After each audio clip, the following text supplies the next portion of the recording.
This is Caught in the Act with Tim Clarke.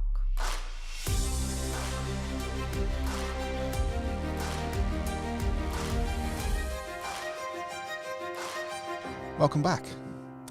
It was the night when Australia was to unite in celebration of the best Olympic Games ever, of the athletes, of the country, the first day of October in the year 2000. That day also became the last night of Billy Grierson's life, a Gypsy Joker bikie shot dead by a sniper around a Goldfields campfire.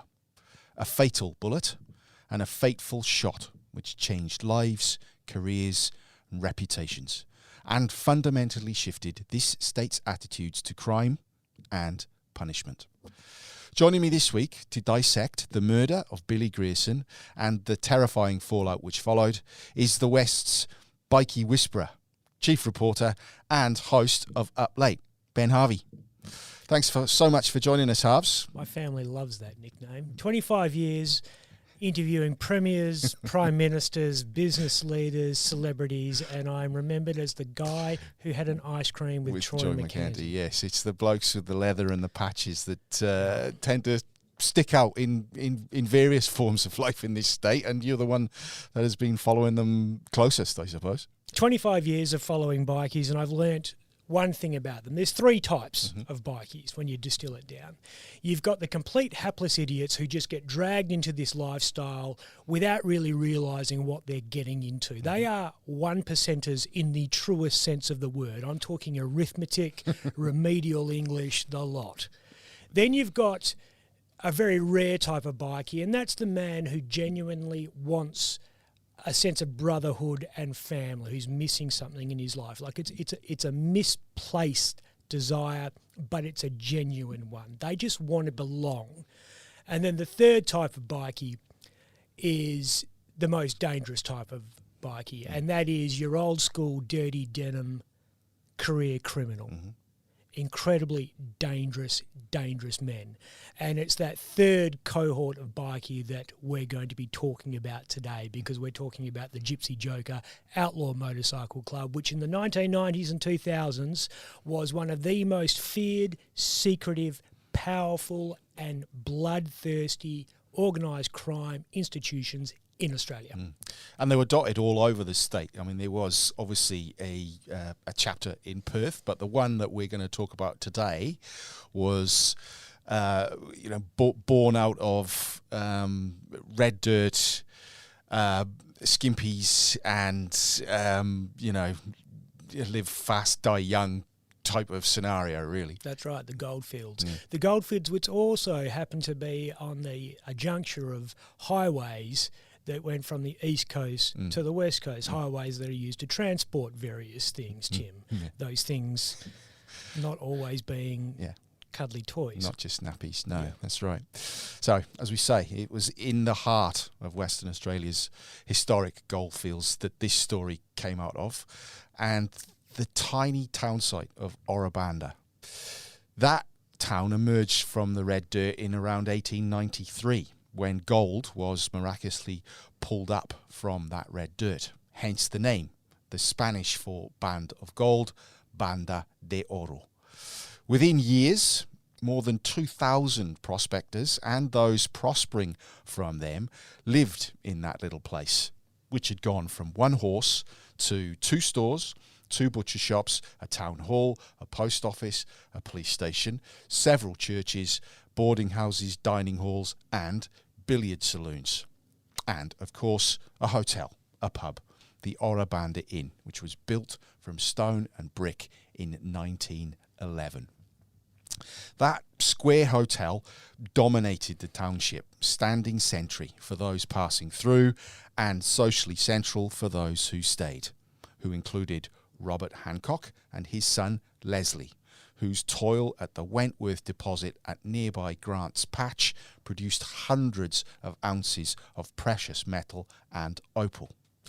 Leslie's son Don was also put to work in the heat and the dust after he left school, until he joined the WA Police Force in 1959 and went to work locking up those intent on stealing some of Kalgoorlie's fields of gold. Years in the gold-stealing detection squad prepared Hancock for his move upwards to the Criminal Investigation Bureau, from the suburbs into the city, with the Fatality Squad investigating motor manslaughters. Then on to the stock stealing squad, the Consorters, the Break and Enter squad, and Fremantle CIB. And as the jobs got bigger, so Hancock's hair got whiter, earning him the nickname the Silver Fox, who caught his biggest prey when he was assigned the job of finding those who swindled the Perth Mint out of $650,000 of gold in 1982.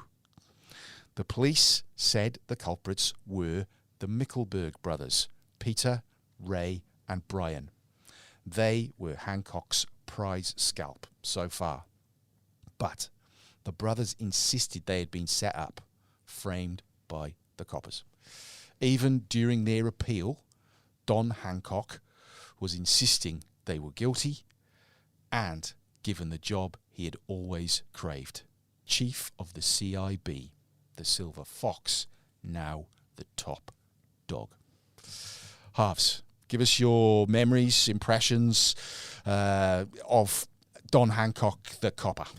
I don't get to say this very often, but he was before my time.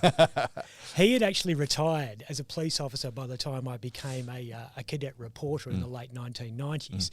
But you actually didn't need to meet Don Hancock to know about Don Hancock, because this was a man whose reputation preceded him everywhere he went. You felt like you knew the man because you'd seen him so often in newspapers, magazines, on television. He was straight out of casting for a 1970s, 1980s cop show.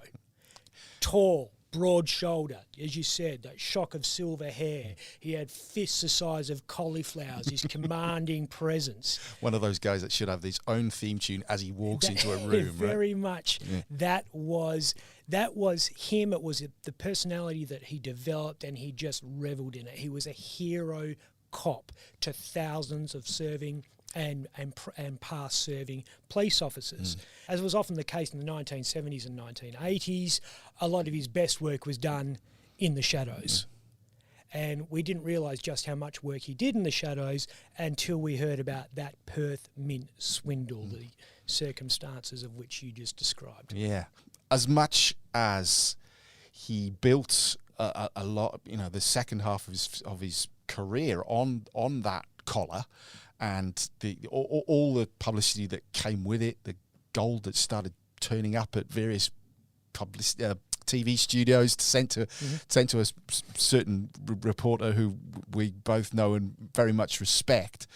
It still smelled a bit, the Mickelbergs, or like you couldn't really scrub away the stain of the original inquiry. It wasn't a clean cut investigation by any stretch of the imagination. This was before wholesale CCTV. It was before DNA. It was before we had telephones that could put you in to within a metre of a certain place at a certain time. But you had telephone books that could help you maybe get You still used telephone books to get confessions back then. It was a happier time for a cop, not so much for a crim. No, exactly. And, eventually what happened with the Mickelbergs and what came out about what had happened in the Mickelberg investigation was, it eventually brought Hancock's career to quite a bruising end in terms of his time in the police force.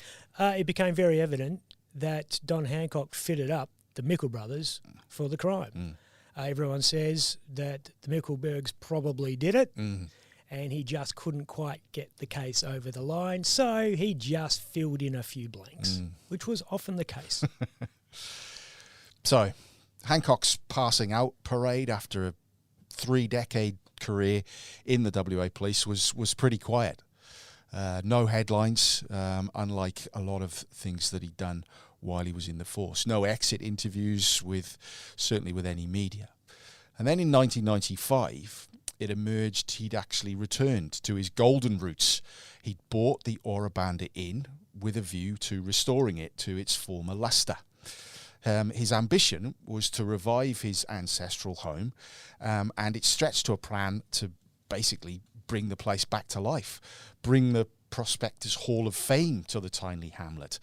And while that plan was foiled, a centenary celebration was planned and hoped for to bring thousands of visitors to the town, drawn by the revived and formerly famous Ora Banda race weekend, which had last been run in 1948. Such was Hancock's determination that he literally shifted rocks by hand himself to make that racetrack in that tiny hamlet acceptable to horses from all over the state. The rudimentary racetrack was actually carved into the dirt directly opposite his lovingly restored inn. Straights on either side of top and bottom bends, which stretched around a track the length of about 600 metres. A long way, and a previous lifetime away from Perth, where in 1999 the surviving Mickelberg brothers failed in their appeal. They were eventually cleared in 2004, but just for that day, back in 1999, Hancock swapped his boots and shorts for a suit and tie and went to court to see his old mates. He actually tried to slip quietly out of that old Supreme Court building as he had his old job, but reporters spotted him and asked him for a comment. "Go and talk to your scumbag mates," he initially said, referring to the Mickelbergs. And with Peter Mickelberg in hot pursuit, he said, he just called me a scumbag, and Mr. Hancock added, "and a criminal." For 200 paces, the pair faced off, exchanging insults and barbs before Hancock disappeared again in a puff of gold dust back to the inn and his kin. So, on the day of the Sydney Olympics opening ceremony in September 2000, Ora Banda had its own major event, the 5th picnic race, organised by Hancock, attracting thousands through his proud little town. 2 weeks later, the rough-hewn racetrack was again occupied, but this time by some less than welcome visitors. Harves, outline for us what happened in Ora Banda on the night of October the 1st, 2000.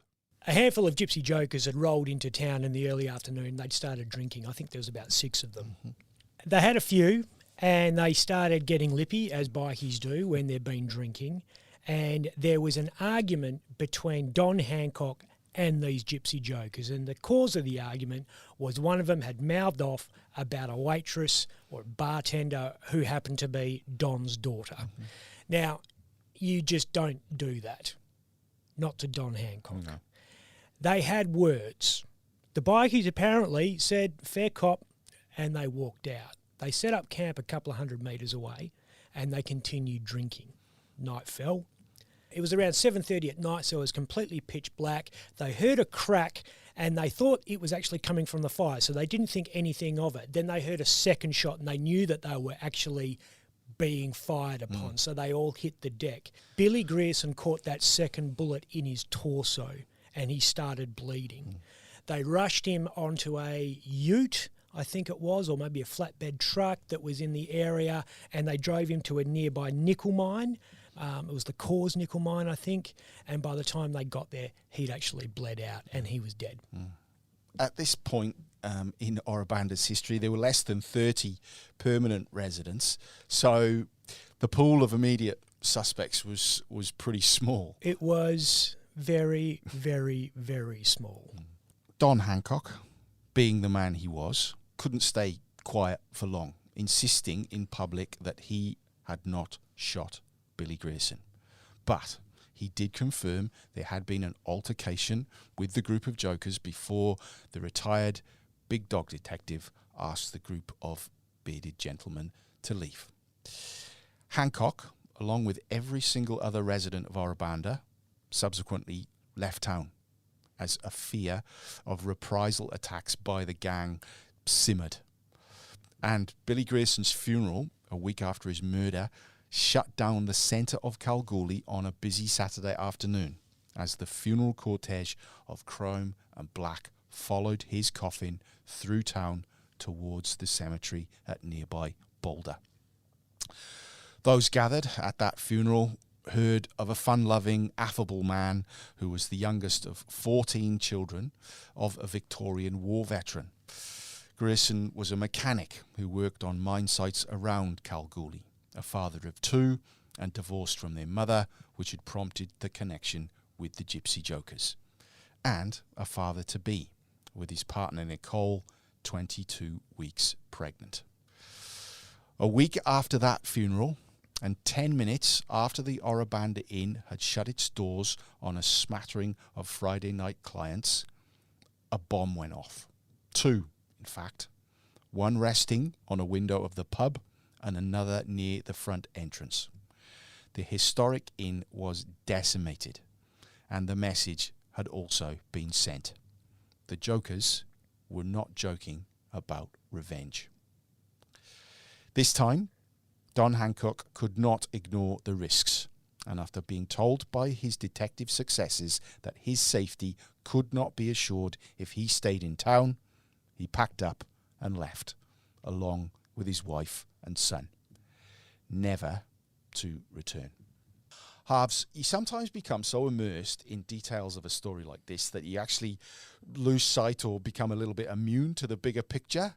So we've got a bikie shot in cold blood in the dark, and a former CIB chief being quietly accused of his murder, who then has his beloved old pub blown up and then burned down by bandits. I mean, I've just read it out and I've just written it last week, but you couldn't write it. And, No. and sometimes it stops in your mouth because you can't believe what you're saying. It is something out of the Wild West. And this was in the early noughties. The severity of the situation was driven home to me. I wasn't actually in Kalgoorlie at the time, but during Billy Grierson's funeral, there was a very strong rumour that a police officer was going to get shot in the spine. That's what we were talking about. And the hundreds of cops that had flooded the streets of Kalgoorlie because there were Gypsy Jokers drinking everywhere, there were bikies drinking everywhere, often shoulder to shoulder with cops, I might say. It was a very, very tense situation, and nothing like we had seen in modern Western Australia. This kind of thing didn't happen. Cops or retired cops just didn't get shot. They didn't get blown up. No one messed with the boys in blue. This was the kind of thing you'd see in Mexico, in Colombia, not in a first world country like in Australia. And reading through the paper archives to prepare for today, it did make me chuckle that in one of the stories, I think one of the certainly the opposition police minister at the time was questioning the why should they shut Kalgoorlie just for a bikie funeral, and then literally the next day this picture of Grierson's coffin in the hearse, and all you could see, like to the distance, were chrome and black and leather and helmets and goggles. And it's, you can just imagine, you know, Grandma Johnson from Boulder coming in to get her turnips and then turning around and seeing these like clowns just driving down the centre of the street. Imagine the carnage that could have happened if they hadn't closed the street. Absolutely. It was public safety. And the cops don't like the idea of allowing this to happen, but it was public safety number one. And to be completely honest, back then, short of bringing in the army, there is no way they could have properly secured Kalgoorlie without a little bit of give and take with the bikies. There were just too many bikies. And not happy bikies either. No, they were obviously, I mean, I don't know if They bikies weren't are there ever for, happy, you know, but they they were weren't there for particularly Bindoo Rock or unhappy. whatever, no. Very, very unhappy, very suspicious. And these are people who revenge is in their blood. It's part of their code. So I can't blame the cops for allowing this procession and allowing them to ride without helmets. It's a tradition called, I think it's called dipping the lid or something like that, tipping the lid or dipping the lid, because they just needed to get through this to maintain law and order, because no one knew what was going to happen next. No. And on his departure from Ora Banda, Hancock was actually offered a place in the witness protection program and a new life somewhere, but being the big dog Silver Fox, he said no. Well, why would you? You're the Silver Fox. Yeah. 6'2", bulletproof, and he's got the biggest gang in Western Australia behind him. And when you got 100 or so Gypsy Jokers, he had 5,000 cops, better armed, better trained. He actually felt safe. In the coming weeks, more incendiary actions. Explosions at Hancock's Ora Banda home, the general store, the gold battery that he'd restored, and a caravan. Property by property, Ora Banda was literally being blown off the map. The Premier and the Police Commissioner at the time were obviously outraged, vowing unlimited resources to crack down on the crime spree. Even Billy Grierson's sister pleaded for the violence to end and pleaded for police to find her brother's killer. But she also didn't want her name published. Silence upon silence. Police at the time had revealed very little about the circumstances of the execution of Billy Grierson. They said all angles needed to be investigated. They were hinted at they'd talk to every one of the 30 locals, and there was also even a whisper whether it was an inside job. But it was obvious who the Gypsy Jokers believed had done it, even though they were also refusing to cooperate with the police and the state coroner in the investigation. That's their official line, that they were refusing to cooperate. There was an incident out at Ora Banda involving former Channel 7 reporter Howard Gretton. Howard was out there covering the explosion and the death of Billy Grierson, and he had chanced upon a meeting of police and bikies, and he had obtained footage of the Gypsy Jokers cooperating with police, talking to police at the crime scene. When the Gypsy Jokers realised that Howard had this footage, they went after him. And on a very lonely highway between Kalgoorlie and Ora Banda, Howard Gretton and his cameraman were pulled off the side of the road by a half a dozen Gypsy Jokers who started kicking the crap out of the car, demanding the tape and saying that they were going to kill him. So it was a very confronting. That's the environment that people were operating in back then. Yeah. So, and the level or the passion for not to be seen to be talking with police at any level. Absolutely not. So we kind of forget that with today's Nike bikies, where they are issuing social media posts about their latest drive-by shootings in the suburbs. This was a very different time. Bikies did not speak. This was a time when you really had the Gypsy Jokers, the Coffin Cheaters, Club Deros and God's Garbage. The rebels were a very, very small, benign force. They were toy bikies at this stage of the game. If you were a bikie, you did not speak to cops. And the Gypsy Jokers were speaking to detectives, and it was on film, and that's how passionate they were about being seen to adhere to the bikie code.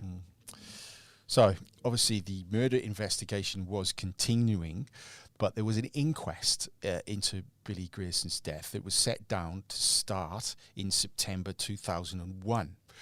Mr. Hancock was set to give evidence and be quizzed for the first time in public about what happened on that night in his pub the previous October. But he would never get the chance to give that evidence. Again, I struggle sometimes to say these words. A remotely detonated car bomb kills Hancock and his mate Lou Lewis as they were driving back from a Saturday at the races. And basically, all hell breaks loose. Something that you expect to see in Belfast, not in suburban Western Australia. And there's a famous picture that no doubt you'll see on this video of the remnants of that car, and it still causes you to catch your breath. It's an extraordinary photo of the sheer devastation that this explosive caused that afternoon. A metal chassis torn apart by the force of the explosion. The two men inside the vehicle, that's Don and Lou Lewis, had absolutely no chance of surviving. there was shrapnel streets away, and it was something that you'd expect to associate with the IRA in the 1980s. Yeah. I read somewhere that they were still finding debris weeks later, and there was a piece of a motherboard or some sort of electronic from the car that they found wedged in some tiles in a pool about 400 meters away. So that's flown in and then gone. And so the force of this explosion, it could be heard kilometers away, and I mean, God knows what it must have been like if you were in one of the neighbours in that street that afternoon. Well, the one thing that you can find in the Goldfields pretty easily is explosives. You walk into the front bar of the Exchange Hotel at the right time of day, you can buy explosives for cash. That was the case back in the day. And so, obviously, they had stockpiled an enormous amount of ordnance, and there was enough there to kill Don Hancock 5 times. And so Lou Lewis, who was Don Hancock's very good mate, completely innocent, never had anything to do with certainly any bikie shooting in Ora Banda, his funeral drew 1,000 mourners. Hancock's funeral had 2,000 mourners, and the public level of pressure meant that there was $500,000 reward offered by the government for any information about who might have put both these men in their graves, which was at the time the highest reward ever offered. And thus began the first bikie crackdown in Western Australia.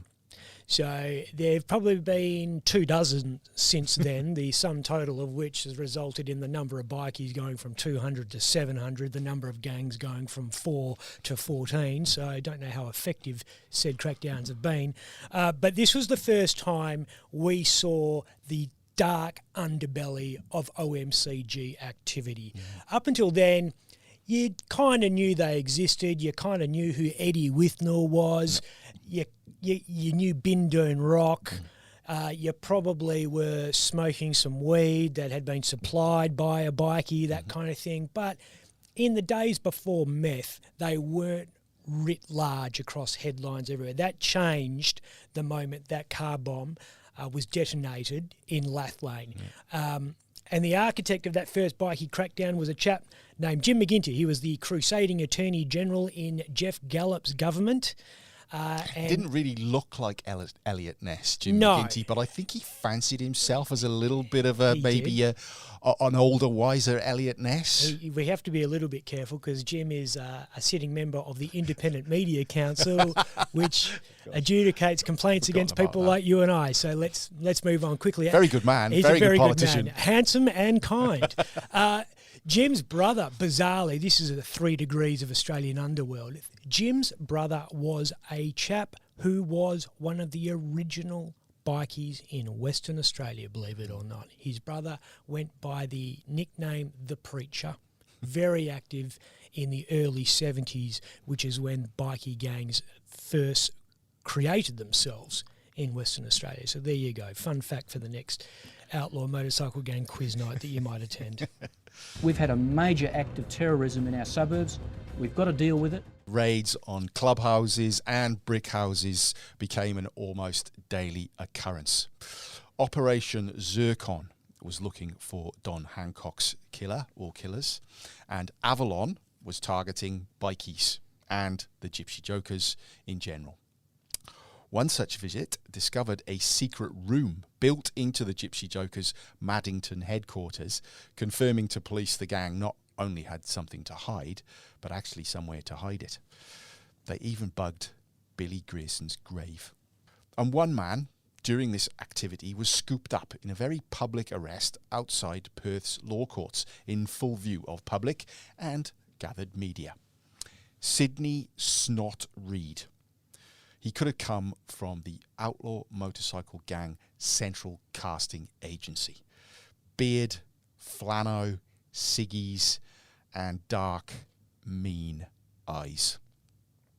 He was initially charged with illegal possession of an unlicensed F357 revolver.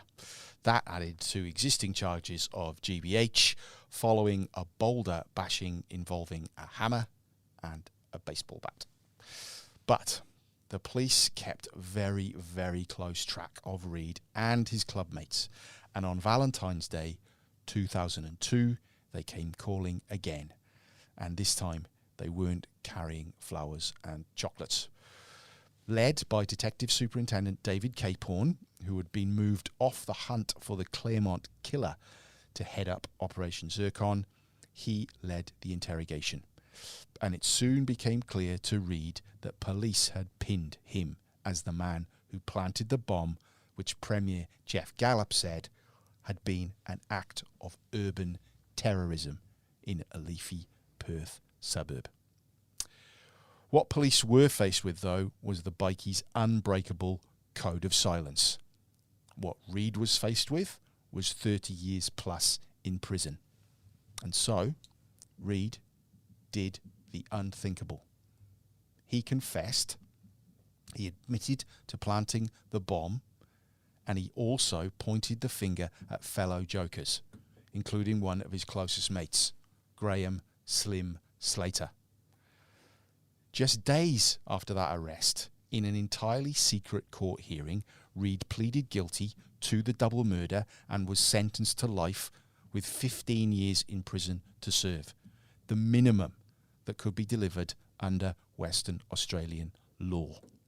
That was on the proviso he gives evidence against his former gangmates, a deal which authorities touted as the first of its kind in Australia.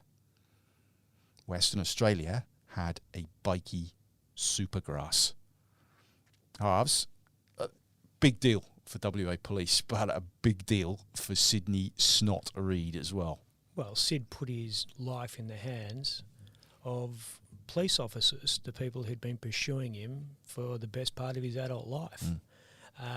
And so he'd also put himself in the crosshairs of the Gypsy Jokers, which had proved that they could get to anyone. If you can get a retired CIB chief, you're going to be able to get an ex-gang member who's in jail, because bikies know people in jail, and people in jail do things for bikies. So it was a huge call for Reed to do this, and it was out of sheer desperation. He was facing 30 years in jail, and then all of a sudden these cops came in with this sweetheart deal, 15 years for a double murder. And not just that, it was 15 years in a prison pretty much of his choosing. It was on the East Coast.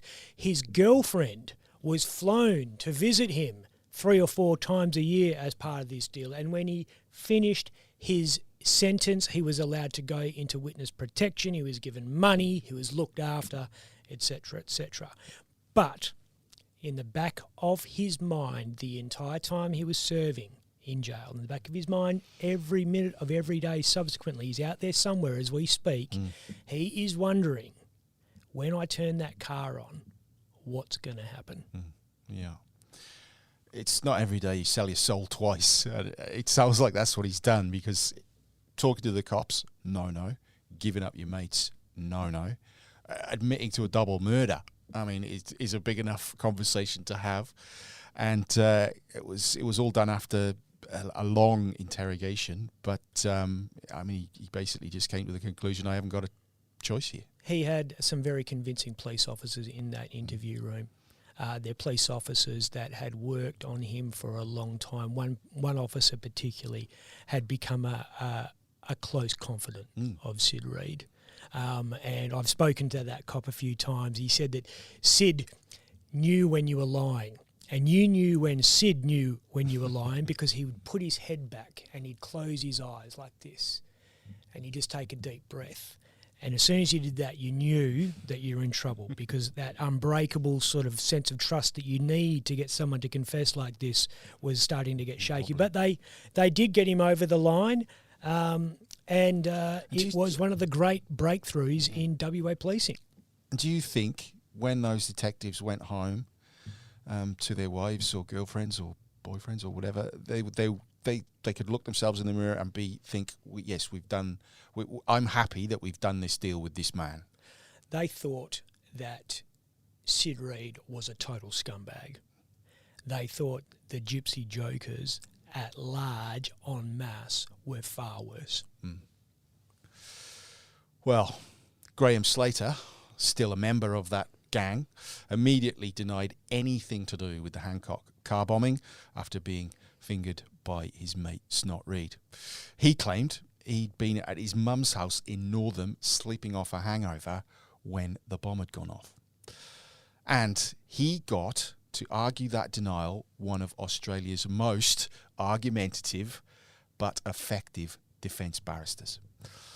Colin Lovett, QC, hailed from Melbourne, but his connections to Perth and its legal fraternity were strong and affectionate at times. He had represented a fellow lawyer during the elongated legal skirmishes through the Mickelberg convictions, which we know were secured by Don Hancock. He'd got Chopper Reed off. He got Greg Domasevich off, who was charged with the murder of toddler Jaden Lesky in 1997. But he hadn't quite been able to get himself off a $10,000 fine for calling a Queensland magistrate a complete cretin in court. Away with words, which he used with devastating effect as Graham Slater went on trial amid unprecedented security at WA's Supreme Court in September 2003. Prosecutors said the bombing was pure revenge, with Reed the planter and Slater the detonator, via a mobile phone. In underbelly style, Slater was alleged to have whispered, "Rest in peace, Billy," as the fatal button was pushed. Lovett pushed numerous buttons of his own, most of them surrounding the deal between the police and Reed. He forced Detective Capehorn to reveal what sweets and treats he was given in prison. A TV, an Xbox for his cell, cash payments, snacks, cigarettes, and these visits from his girlfriend paid for by the state. And when Reed took the stand, Lovett took him apart. He got Reed to admit he lied to the police. He got Reed to say he had not told the whole truth.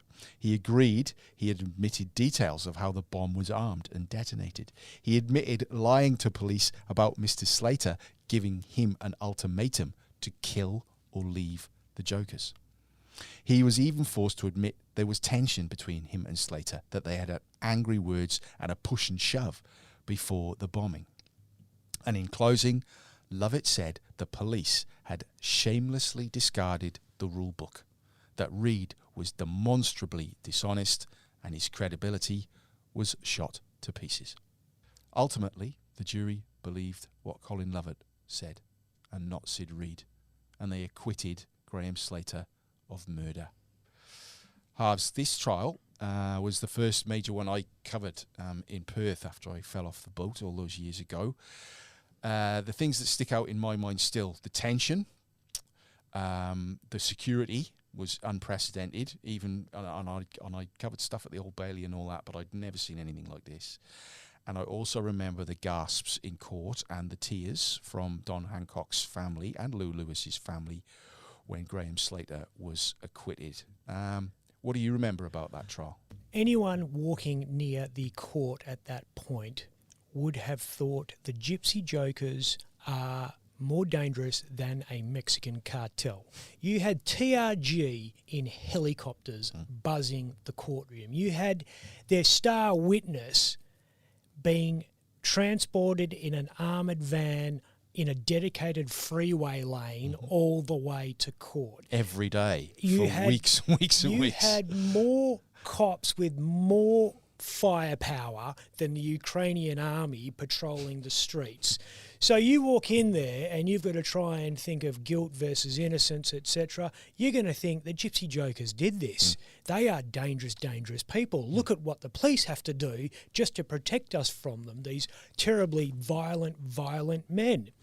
So I'm not at all surprised that the cops and probably the public thought this was a lock. It was going to be guilty. They had a rollover witness. They had so much evidence. I mean, I can remember Tim Atherton, the former Deputy Police Commissioner, telling me once that when the bomb went off, and the cops were expecting something to happen, so they had everyone's phone ready to go. They were up on every Gypsy Joker's phone. They did something called a ping, where they basically work out where the owners of those phones are. And a lot of the owners of those phones happened to be in and around Lathlane, even though they had no connection to the suburbs. So the second the bomb went off, there were Gypsy Jokers everywhere. Even with all that, Colin Lovett still managed to get the walk. They also had a camera, a hidden camera outside or stationed in and around Don Hancock's home, which actually recorded the bomb going off. And I remember watching that footage in court and being, quite fearful of what we were going to see. But as I explained, like it just the whole. I mean, we're not talking the 4K high D, your ultra HD stuff we have today. It was, pretty rudimentary back in 2000. But you could clearly see the car pulling in. You could clearly see the trailer behind. You could clearly see the silhouettes of the two men inside. And then it was just a flash. It was just a flash. It was like the whole world went white for those seconds. It was quite clearly the work of someone who was into some deep criminal shit. Yes, and someone with access to some high-powered explosives. And the other abiding memory for me is waiting outside court for, as we have to do, and people don't like us doing, but we have to do, to try and get a quote or a comment from the family of those men, which we did. And Elizabeth Hancock, Don's widow, did stop and tearfully told us how devastated she was again by this loss. And in the background, whether he knew that what we were doing or not, or whether he knew we could hear him or not, Graham Slater was in the back of a police van ready to go back to his cell, and he was whooping in delight. And so Graham Slater, Slats. Yeah. He is one of the most ferocious bikies in Australia. Certainly was back then. He's getting on a bit now, of course. He, at that point, was the Sergeant-at-Arms for the Gypsy Jokers. And you mentioned previously that he had a bit of a run-in with Sid Snot Reed. Well, it was more than a run-in. Sid had been using drugs intravenously. And using the needle is taboo in the Gypsy Jokers. You just can't do it. And they found out about this, and it was Slats' job to deliver a beating to Sid Reed. So there was a lot of bad blood there.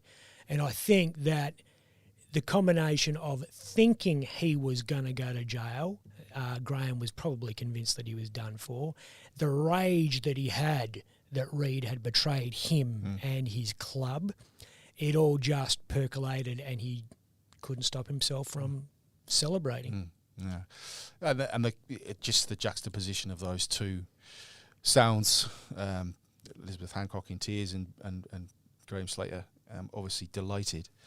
It's interesting you say how fearsome he was, because in court I remember him just being quite funny, amusing, knockabout.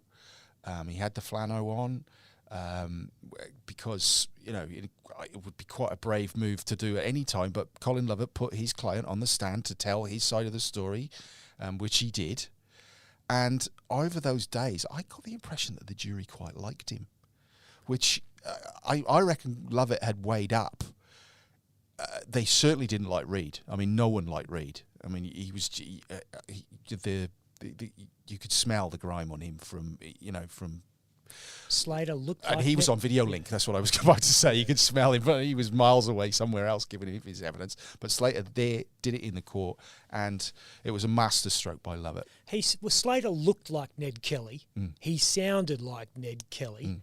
And he had that kind of roughish, kind of outlaw, I'm a bit rough around the edges, but we only keep it within ourselves. Yeah, all that. And I live my life according to a bikie code, and there's some honour in that, which is all crap, obviously. But he was a convincing person when he was up on the stand. Yeah. So, the acquittal of Graham Slater devastated the WA police. But they had another problem. the murder of Billy Grierson, still unsolved. And they also had on oath evidence now given by police in that courtroom that Don Hancock had been a suspect in that murder. Senior police publicly urged the coroner's office at this point to take up the cudgels. And so they did, eventually, holding a triple inquest into not only Billy Grierson's death, but Don Hancock and Lou Lewis as well. And that hearing provided some startling revelations. Witnesses ready to testify about seeing an angry Mr. Hancock leave the pub on that night to go and get his gun after his run-in with the Jokers. That the two detectives who led the initial investigation into Grierson's shooting had been drinking with Don Hancock and his wife at the pub that afternoon. And when they then spoke to Don Hancock after the shooting, he had showered, he was wearing fresh clothes, his other clothes couldn't be found, and he just felt like eating an orange, which detectives of a certain era might know that citrus tends to wipe away gunshot residue. Funny that. There was also, in the inquest, the extraordinary sight of a string of senior bikies turning up to publicly recount, sometimes in tears, the moment they saw their friend shot dead in the dirt. And ultimately, there was a state coroner willing to go on the record to say that a significant body of evidence existed suggesting a senior retired police officer had shot dead a stranger in cold blood because of a few curse words in front of his daughter. But he didn't have enough to conclude that Hancock was the killer. Harves, during the inquest, more detail, more revelations, but at the end of it, nothing definitive. And ironically, the coroner ruled that the revenge murder of Hancock had severely limited his search for the truth about the death of Billy Grierson. Well, Hancock's death had severely limited the search for the truth because Hancock did it. You don't have to be Jimmy McNulty from The Wire to put that one together, let's face it. Did I do? You don't have to be Matlock, it's pretty obvious. The guy has an argument with some bikies at his pub after they abuse his daughter. He kicks them out. He then goes and gets a gun.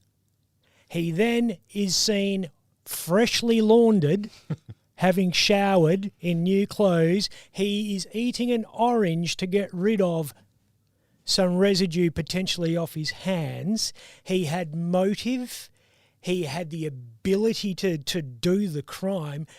Everyone knows Don Hancock killed Billy Grierson. And sitting in the inquest as I did, that was the only conclusion you could come to. It was the only logical conclusion. His son, I would say sensibly, but his son loyally, after the inquest, suggested that it might have this suggestion of it being an inside job because Billy Grierson wanted to leave the gang because his wife was pregnant and he wanted to get out of the life and blah blah blah. So they'd done it themselves. It'd be a hell of a shot. It'd be a hell of a good way to get out of Ora Banda on a motorcycle at that time of night without being seen. It didn't. Sometimes when it looks like a duck, it walks like a duck, and it quacks like a duck. It's a duck. Yeah. So next year will mark the 25th anniversary of the death of Billy Grierson, and no one has ever been charged with his murder, and it's likely no one ever will be. He never got to meet his son Isaac. He also now has 3 grandchildren who have never met him, obviously. Graham Slater was released on bail after being acquitted of Hancock's murder, and later he was acquitted of the Ora Banda firebombings as well, and now he is a free man too. Sid Reed was released from prison in 2018 under a new identity and is living somewhere secretly. A free man, but as Harves has alluded to, probably not a comfortable one. But one man is still in prison. Gary White, who was around the Gypsy Jokers at that time, and whose name also came out of Sid Reed's mouth. He was charged with helping to destroy the main buildings in Ora Banda, but also charged with something else, something police didn't even know about before Sid Reed started talking. Anthony Tapley was a drug addict whose disappearance in 2001 was not even reported in the media. His family, however, were desperate for answers. And then, in March 2002, out of the blue, police began digging at a property in Northam. Charred human remains were found. They were those of Ant Tapley, and they were found because Sid Reed had told them they were there, and he claimed he knew who put them there. Gary White. Based on that testimony given in court in one of WA's fastest murder trials, White was convicted of the murder of Anthony Tapley. And all these years later, he's still in there, based on the word of Sid Reed. Harves, you've dug deep into the case of Gary White, and many, many people have serious reservations about that conviction. Many people think that Sid Snot Reed killed Anthony Tapley and pinned it on Gary White. If you're sitting there in a police interview room and the cops are sitting there saying, Sid, you got to give us more, you got to give us more, you're at 30 years, okay, now you're down to 25 years, now you're down to 20, we need more, Sid.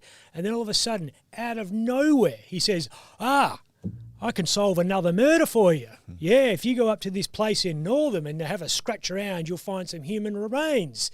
Lo and behold, the cops go out there and they say, yeah, you're right. Who done it? Oh, it weren't me. I was there. Yeah, I was there. I was kind of around there, but it weren't me. It was this guy, Gary White. Pin the blame on him, perhaps gets out of a murder conviction himself, and then to add insult to injury, potentially, gets another reduced sentence for the murders he admits he did commit. That's Lou Lewis and Don Hancock. So it was a smelly conviction. This bloke who was subsequently found out to be a liar, Colin Lovett, tore him apart in the bombing trial. But this was before that. The Gary White trial was held before the bombing trial. And at that point in time, Sid Reed had not been exposed as a serial liar. He was considered to be a reasonably credible witness. Oh, why would he lie? He's putting his life at risk. He's given up all this, everything. Everyone would agree now that if Gary White had gone on trial after, hadn't been the first person that Sid put in the bin, had been the second or third, he would never have been convicted, because by that stage, Sid Reed was not a credible witness. You simply could not believe anything that was coming out of the man's mouth. Gary White's family have waged a long battle to have this conviction overturned, looked at again. There's a very comprehensive website that people can look at that's got a transcript of the whole trial on there, which is, even some of the stuff that was held in closed court, which probably shouldn't be up there, but it's there, and it makes it's fascinating reading, and made me, again, going through for this, getting ready for today, quite uneasy about some of the stuff that went on. So what's happened with the case of Gary White in terms of appeal, and what could happen? So Gary White was convicted, he appealed, and he didn't even get into court with the appeal. They chucked it out. Back then, that's all you had. A little while ago, the current Attorney General of Western Australia, he passed laws that allows someone who has exhausted their appeal to lodge a fresh appeal if they can prove there is fresh, new, compelling evidence about their innocence. Now, Gary White's legal team and supporters are in the process of doing that at the moment, and they are at the end of a very, very long, expensive project to put together an appeal which will be lodged at some point in the next few months, and we could see this whole sorry, corrupt, violent tale replayed again in a West Australian court. I wonder if Sid Reed would have to pop his head up at some point. Sid Reed right now is without a doubt the most nervous man in Australia, because Sid Reed, if he's alive, that's a big if Sid Reed is alive, he would know that Gary White is considering an appeal. Now, think about this. The only reason the Gypsy Jokers wouldn't want to kill Sid Reed is because Sid Reed could potentially get Gary White out of jail. If Gary White gets out of jail, Sid Reed has no reason to be alive. Mate, thank you for spending some time to take us through an extraordinary chapter in WA criminal history. They don't make them like that anymore, do they? Well, it sounds like we might be just getting one bonus episode at the end. I hope so. And thanks again for the listeners and the viewers for joining us. Any questions or suggestions for Caught in the Act, please send them through to caughtintheact@wanews.com.au. And remember, if you want to know what's going on in court, don't get caught short. Get caught in the act instead. See you next week.